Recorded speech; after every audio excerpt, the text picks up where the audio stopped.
Hello everyone, in this video I'm going to show you how to replace the rear shocks and springs and the pads for the springs and associated parts for the shocks.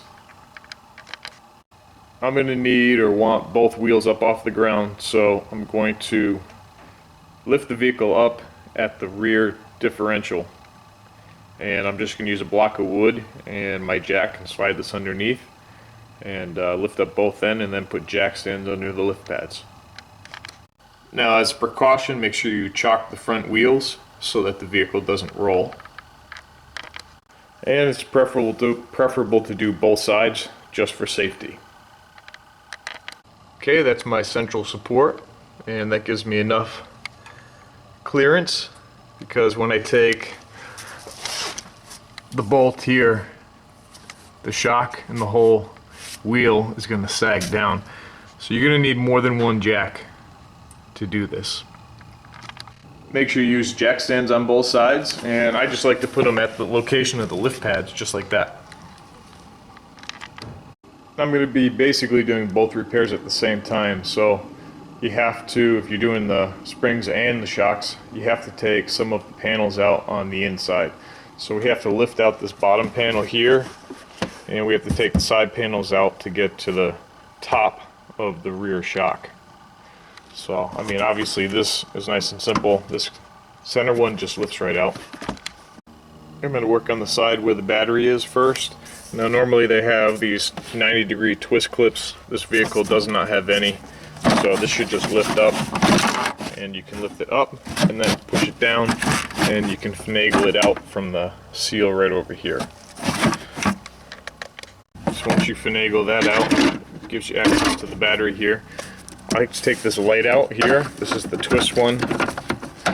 Unscrew it, take the whole carrier out. Looks like this one's had the recall done for the ground for the tail lamp. Right, disconnect that, put that aside. Now we have to take this panel off here. This is the emergency fuel door release. This actually has a tab right here that if you push it to the side will unlock so that you can take this front tab off and slide the pull tab through. And then you have some retainers. Looks like this one's missing the retainer up here, and that's really it for these pieces. And then we can actually just lift this whole piece to the side. Alright, this piece here, like I said, you can see there's a cutout. That should come off like that. Put that aside. We have the light out, so now I can go ahead and pull this trim down and out. Let me back off so maybe you can see a little bit better. And there's a tab down here, just lift that up and out. And that is really all you need, is to move it out of the way to the side. So you can see there's our battery positive cable, and here's this covering right here, and this bump right here is actually the top of the rear shock. So there's this covering, you just have to pull this back. You might have to rip part of it. It is made to kind of separate, and there it is right there. So there's the two nuts that we need to take off when we drop this down and through, and then this is the top mount of that rear shock right there.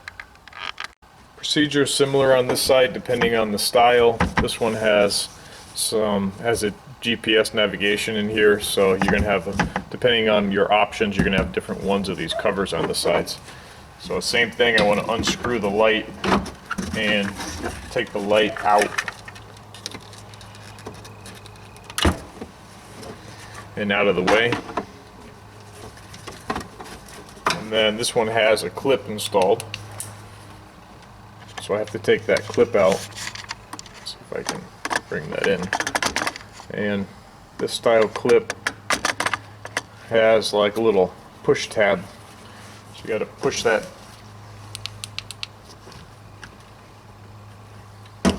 and just pull that top out there. That'll enable you to go ahead and get these other pieces out.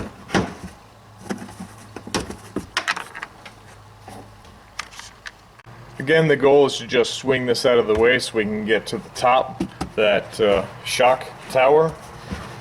And here we can either lift that up, and might not have to touch that bottom tray. Let's see what happens. Oh, this is tucked behind, so I've got to finagle that out. I'm going to take this bottom tray out here, if it lets me.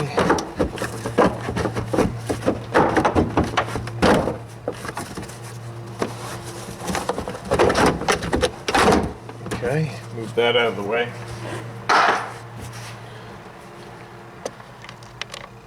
Now, with that out of the way, you can actually pull this trim away. So when we go back in, we'll want to put this in first. And that's going to free up the entire area so that I can get to the top again. Here's that bump. And you just pull this back to expose it just like that. Alright, so that's preparatory work before we're working on the actual suspension. Next step is to take the wheels off, 17mm.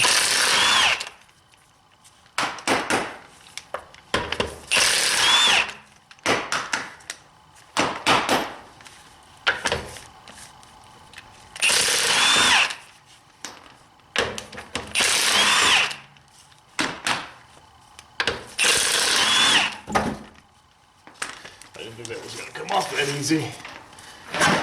Alright, nice. Well, this is what's pretty typical of an older, whoa, that's pretty loose. An older E46, the springs, they get dirt in here and they abrade, and then after the abrasion starts, it rusts and the spring actually breaks. And then you can see, obviously the car's not going to sit right because the ride height's going to be different. So we're going to replace the spring pad, the upper pad, and here's the shock here. I'm going to reuse the cover and we'll get this done. This actually isn't that hard of a repair on this car.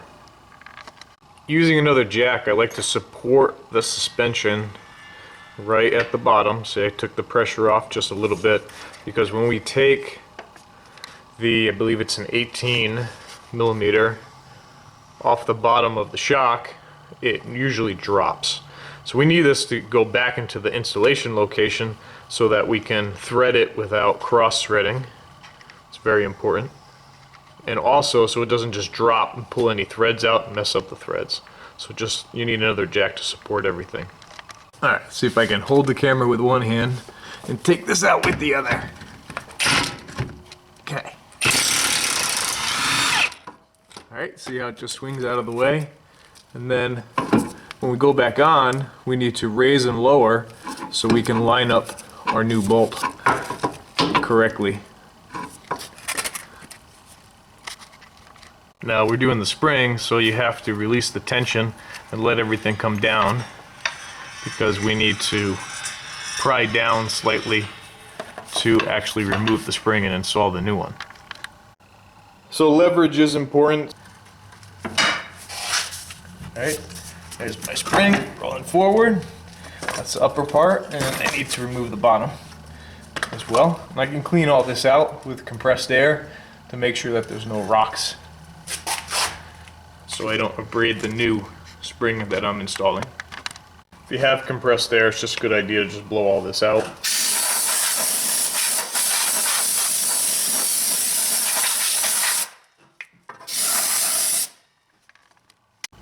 Let me show you the best place to pry to lower or push down on the suspension. If you go right across the caliper, and go right across the top, right here, right across the caliper to that mounting point right there. If I flip this over, I can go right there, and with this long pry bar I can actually sit on it to push it down to get the angle I need to get the new spring in. Let's take a look at the spring real quick. So you have a bottom and a top on this spring. They are not the same. The bottom has a larger opening than the top. So you can see the coil is a little tighter on top than it is on the bottom. Alright, and your pointed one pad is on the bottom, and your circular one goes on the top. So I'm going to take a little bit of white lithium again and put it just around the outside. I want to put it on the inside because I want it to stick when I install it in place on the body. Usually it will stay in place like that. So that's up underneath this ledge. There's a little nub up there. You can just kind of see where it sits up there. Now there's multiple ways to install this. I'm going to put a little bit more lube now on the bottom, on the inside, and I'm going to just pop it into the bottom of the spring. Let's try this way first, see how this goes. So that my pad is already installed, and I need to then pry and sneak it in so I can line it up.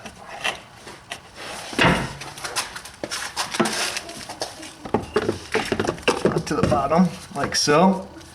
Okay, now I'm going to press down, make sure you can see. Alright, and I'm caught right up top here. Pry down.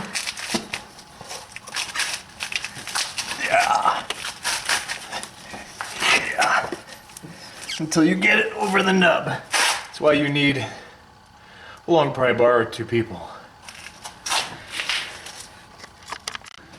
And that's really it. You just have to make sure that you're lined up, and you can see there's a lot more tension. I can't even spin it even though the suspension has dropped all the way down.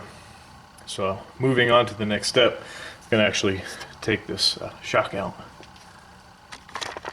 Now if you are just doing springs, you just have to reverse, slide your jack underneath, lift it up so you can match up the bolt hole, put your bolt in and torque it down, which I'll go over the torque sequence at the end. Alright, to drop my shock out, I just have to take these two 13s on each side, inside the trunk.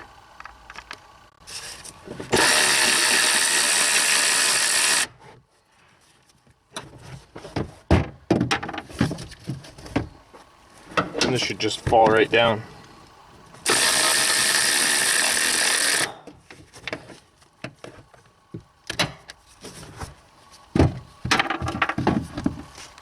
Alright, here it is right here. Okay. Sometimes there's a gasket installed. Let's see. Yep, there it is right there. So a check on the body, take the old gasket off. That sits like this when you go in. But we have to build this now. Well, like anything, you're only as good as the parts that you have available here, and it looks like when they pulled the parts from me, where I got them from, they gave me the wrong ones for the top, because this should be a self-locking nut here on the top, because we don't want that to back out, and these don't even fit. So I'm going to postpone until tomorrow. Hopefully I can get these correct ones, but this is basically the build. You have a washer on top. We have our new mount, right? We have the rubber piece, although you see how this goes downwards, and then the top one actually goes upwards. So this is going to go in between here, downwards. This is going to go on as well. We have this little washer that goes in the very bottom of this cup, and then I'm going to reuse, hopefully if I can get them off and not break them, reuse the dust covers. But we'll continue once I get those other pieces so we can build this and install it and get it done.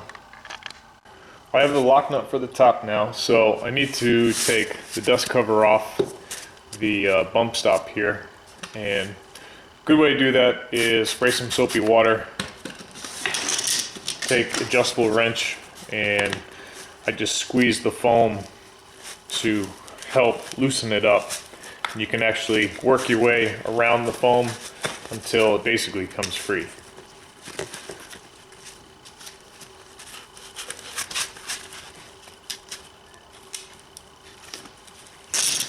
Right, once it's free from the foam, you have to disassemble the rest of the shock. And I just squeezed it without prying on the perimeter. So we have to disassemble this to get this piece off. So there's a few ways you can do this. You have to hold the top. There's a little notch on the top where you won't damage the threads. You can use a small adjustable wrench. Actually, vice grips work really well, so you can get a nice tight grip without touching the threads. So you lock that on. This is an 16, I believe it is. And we can just loosen it up holding the top and take that nut off this way.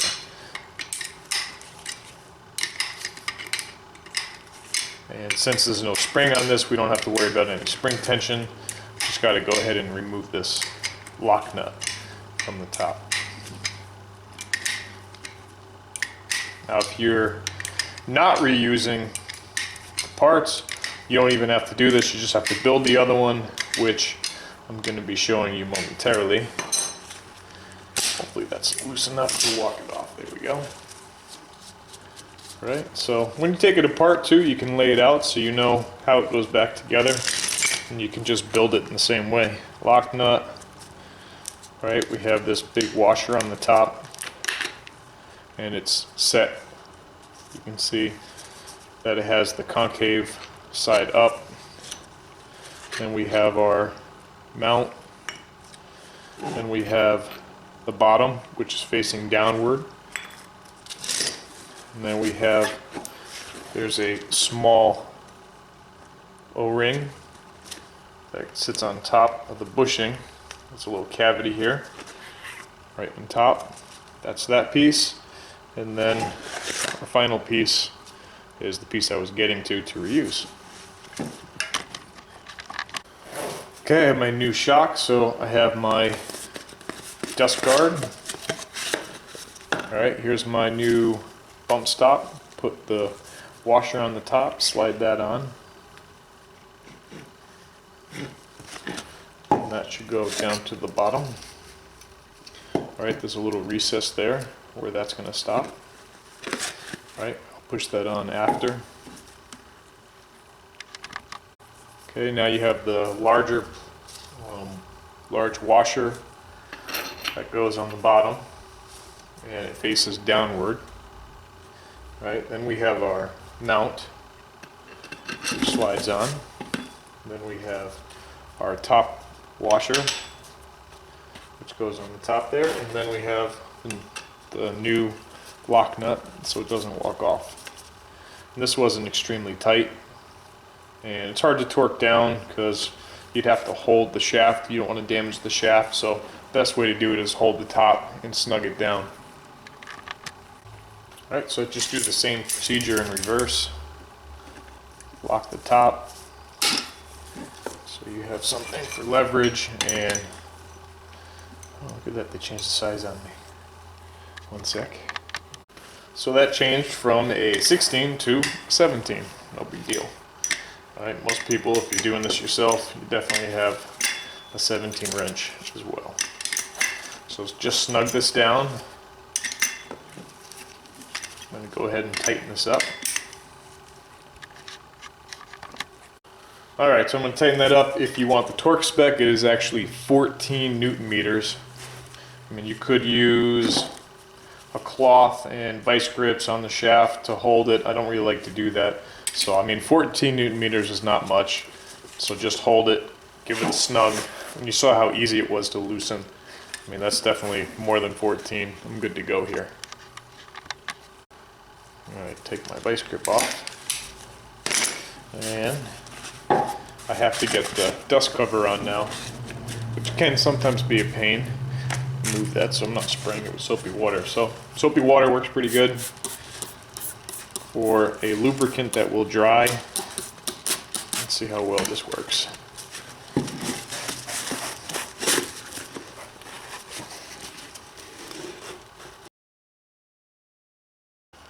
Now I would recommend getting new dust covers. It would make things easier, but I did find a way to get the older ones on. The plastic is very stiff, so that's fighting.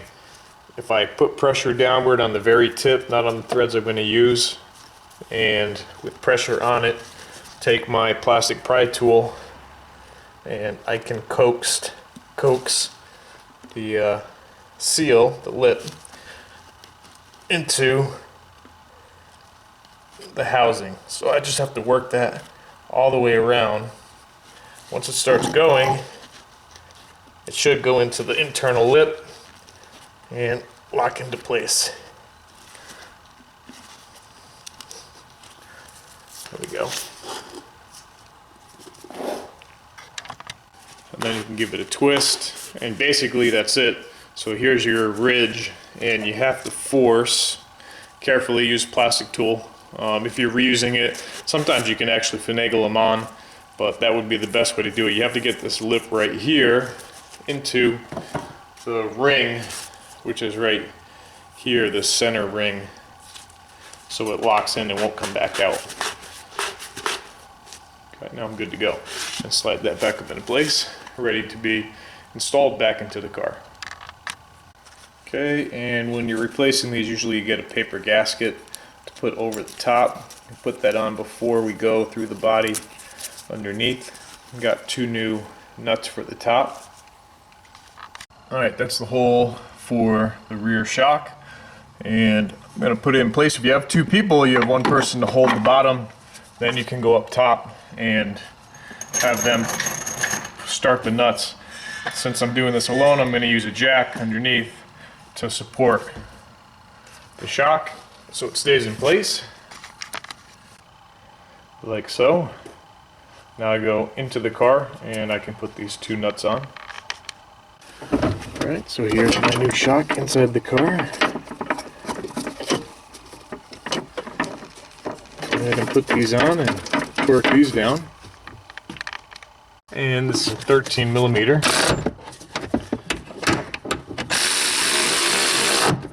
Okay, we're going to torque this down. Alright, these are 28 Newton meters on an E46. So I've already tightened that one. And okay, now we have to go to underneath. So to line up the bottom of the shock, I'm gonna just bring up. Oops, it's not a good spot. I have to go back a little bit. Reposition that.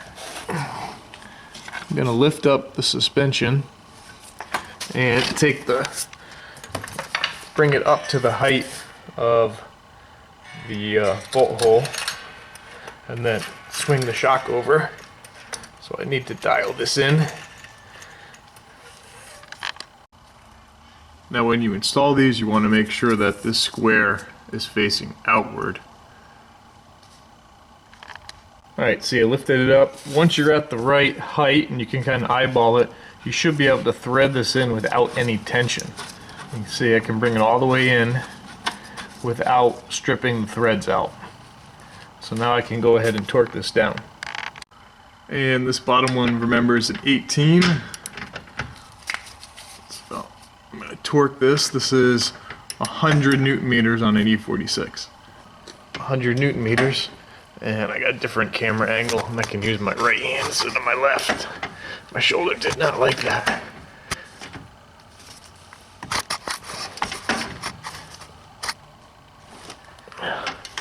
I might have to put the camera down to do this. Alright, there it is. That's my 100 Newton meters on the bottom. And now I can take my support out.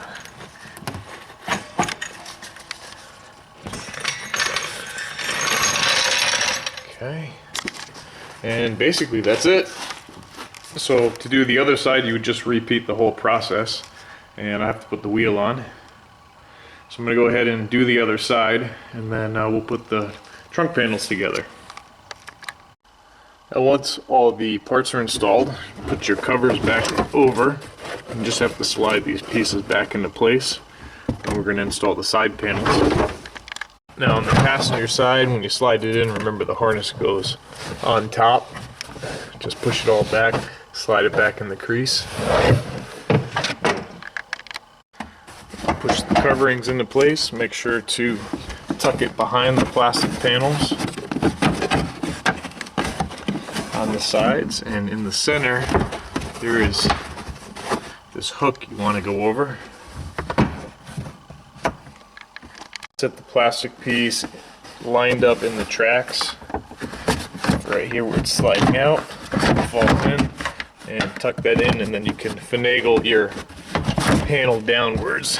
It tends to slide upwards. You can push it down so that you can close off these gaps and line up the holes for the clips if you have them. Okay, with that in place, this will be lined up. I go ahead and install my clip and my centerpiece. Sorry for the juggling. Lock that in. Let me get that in. Alright, just push that into place. Okay, plug your light in, and then make sure that the cloth is in the slot, and then go ahead and install that into this location and tighten it down with the little screw holder. Make sure all the wiring's attached, and there is a little holder here, this little plastic holder on the side. So when you slide this on, you can see this hole lines up with this guide right here. When you put these in, you just got to tuck in that extra wiring and go ahead and snug that down, and then I have the cap comes for the battery. Just slide it in and push it downward, lock it into place. And you have this panel here on the bottom to install, which is pretty self-explanatory. So it's good to have two people for this job, but you can do it yourself with the right tools, and something you can definitely do at home after you watch the video a few times. I hope the tips and tricks are helpful, and thanks for watching. Likes are appreciated.